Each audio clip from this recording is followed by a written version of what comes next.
Hey guys, Spirit of the Law here. A pretty big patch just came out, which introduces some exciting new features, a notable change to farming, a new ranked ladder, and a few balance changes as well. There's lots in here, so let's check it out.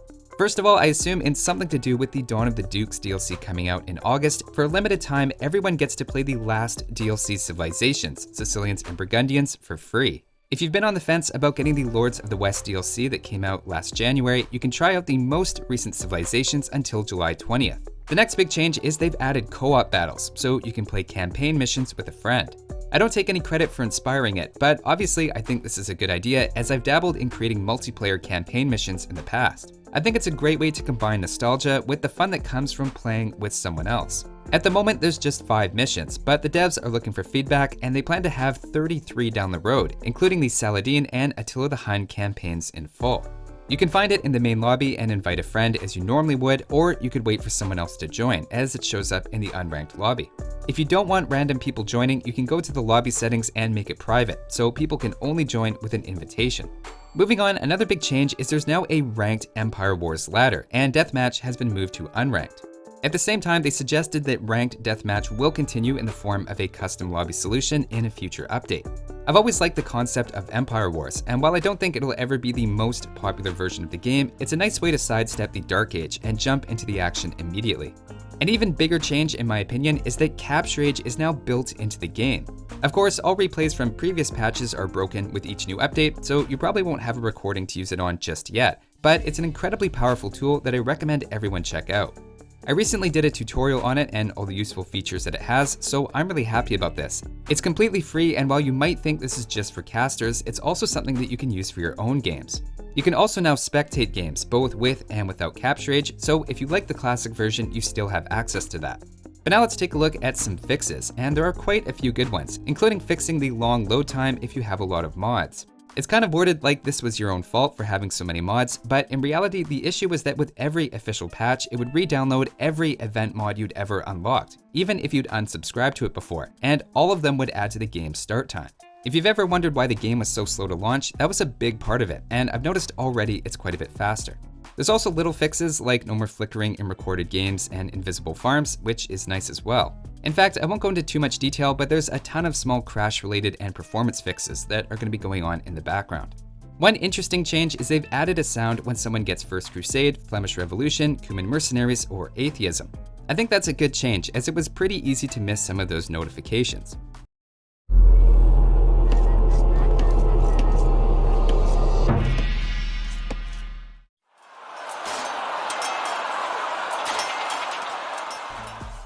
Moving on to the gameplay fixes, as always there's various little things, like garrisoning units in an allied ram or transport ship will no longer lose vision when the player does not own a market. It's the kind of stuff you wouldn't immediately notice, but it does add up, and various exploits were also addressed, like monks protecting themselves with relics and removing straggler trees with building foundations. The most notable, at least to me, is that they, quote, fixed a legacy issue where farmers only work on the left side of a farm and now work in the middle. Overall, this should have basically no impact on overall farming rates or any previous videos and conclusions, as generally my farm tests are done with farms surrounding the entire town center. This change basically means half the farmers hang out 1 tile closer on average, and the other half are 1 tile further, so I don't expect any major gameplay impact from this.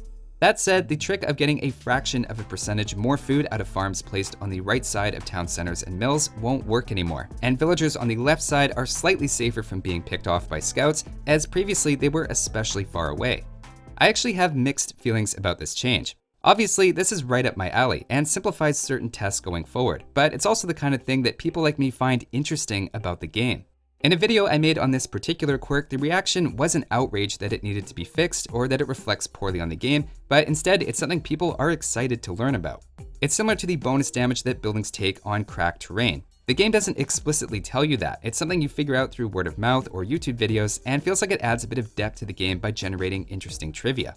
Maybe it's just me and I appeal to that sort of viewer though, and elsewhere people think every quirk should be stamped out.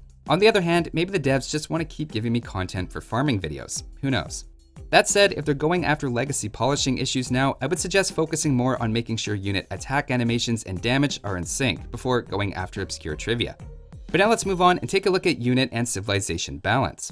The first change is the hand cannoneer's accuracy was improved from 65 to 75%. At a glance, that's theoretically up to a 15% increase in damage, though in practice units have much higher accuracy at close range, and missed shots still do half damage, so this isn't necessarily as big as it seems.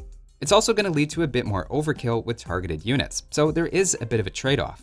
I know a lot of people are unhappy with the hand cannoneer balance, and it's not always as good against infantry as people expect, so I certainly understand why they're tweaking it. I personally think hand cannoneers are fine as an anti-pierce armor unit and not necessarily just an anti-infantry one, and it seems the devs have similar thoughts, as this really won't change the unit all that much. An even smaller change is to the cavalry archer's attack animation being increased from 1.15 to 1.17, so just a tiny bit longer to respond when you target a new unit. It was recently dropped from 1.3 to 1.15, so this is a 2% increase after an 11.5% drop not that long ago. I have to admit, I'm a little curious about the story behind this, as you would never notice a change this small when playing, and I wonder if there's something more technical going on behind the scenes with the animation. Getting into specific civilizations, we'll start with the Burgundians. Their change is the Flemish militia no longer deal 2 bonus damage against buildings and increase the cost from 800 food and 450 gold to 1200 food and 650 gold. This was already reflected in a video I made about Flemish Revolution recently, and I don't think this radically changes anything. You can expect a 10 to 20% drop in their damage against various buildings, of course depending on which one. Admittedly, losing because your production buildings were destroyed is kind of frustrating, so I can understand people calling for this change, especially when it comes to castles. Overall though, I think it's still a great and very well-rounded unit. The next civilization is the Persians, who had their war elephant train time dropped by 6 seconds and their costs reduced by 30 food but increased by 10 gold. On paper, the concept of the ultimate population efficient unit is a good one, though in practice you rarely see them used. For a bit of perspective, to sustain 2 castles making elephants, you'd previously need about 16 farmers and 6 on gold. After 5 minutes, you'd have 19 elephants. After the changes, you would need 1 more on food and about 3 more on gold, but end up with 25 elephants. They're still expensive and you need a great economy to sustain them, but definitely in the realm where you would notice a difference, and it could make them more viable. Next up, we'll take a look at the Slavs. Their elite boyar went from 6 to 8 melee armor, though note this doesn't impact the regular boyar. Previously, with melee armor, they split the difference between a cavalier or paladin and a Teutonic knight, though at this point now it's notably closer to the latter. They even have the same pierce armor as a paladin, so even archers aren't a perfect counter. For anything with at least 9 melee damage after their blacksmith upgrades, which is almost all units in Imperial Age, this is going to make the elite boyar significantly stronger, though keep in mind that bonus damage will still pass through unaffected. It's an easy mistake to think that boyars are good against halberdiers, for example, while the majority of the halberdier damage ignores all that armor. That said, it's still a beast of a unit for only 50 food and 80 gold with a very fast 15-second creation time. At this point, it's almost on par with an elite Teutonic knight in melee, but obviously much more mobile. And finally, wrapping up with the Turks, their unique tech artillery went from 500 gold and 450 stone to 500 gold and 450 wood. This is probably my favorite balance change of the patch, as I like the idea of the tech increasing bombard cannon, cannon galleon, and bombard tower range, but I put it on my list of worst unique techs not that long ago because I couldn't stand giving up 2/3 of a castle for it. Now that it doesn't cost any stone, it's just objectively a good tech. So that's all the balance changes, and there were also 11 new maps added, giving us 74, not including real maps and special maps. There were also some changes to the AI as well, and the one I think I like the sound of the best is improved difficulty scaling. While it's nice to see improvements for the extreme AI and it gets a lot of the attention, I also think for people learning the game, it's important that there's a stepwise progression between difficulties. I'm glad to see that even at this point, that's still being treated as a priority. As always, pathfinding also has its own section, and there's lots here, including better villager pathing through narrow spaces. I'm kind of curious if this is an improved pathing algorithm or just making villagers smaller behind the scenes, so they don't interact with each other and other things as much. Now, is the pathing perfect? I would have to say no, but at this point, it's definitely the best we've ever seen. In terms of ongoing issues besides pathfinding, of course, they mention Alt F4 and Q dodging. This is referring to people in both ranked and unranked games who get a map or opponent they don't want and just quit before the game starts. They say they have a solution going live at some point and will want some feedback on it. Without knowing anything behind the scenes, there are a few ways they could go about that, like lost rating or even a timeout. Obviously, the most popular way to fix it would be to give everyone as many map bans as they want, and I think there's technical reasons they don't do that.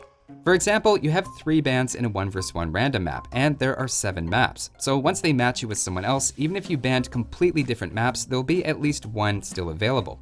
It's the same thing if you want a 4 vs 4. There's 9 maps and everyone gets 1 ban. So mathematically, you're guaranteed a map that isn't banned by anyone, and there's no incompatible player combinations. There's probably some serious restructuring behind the scenes they have to do to accommodate infinite map bans, and queue times could also increase. So I suspect that's why they don't go with the obvious solution and give people more choice to only play the maps they want. So that's it for the patch highlights. A lot of new features were added to the game with co-op and ranked Empire Wars, and I think the highlight for me is probably Capture H being built in now. Again, the biggest disappointment for me is that there's still no going above and beyond cheat code access for the general player base. I still get comments about that on my Game Against 7 Extreme AI, and it doesn't make sense to me why people are still being locked out of that. That's all for this one though. Thanks for watching, guys, and I'll see you next time.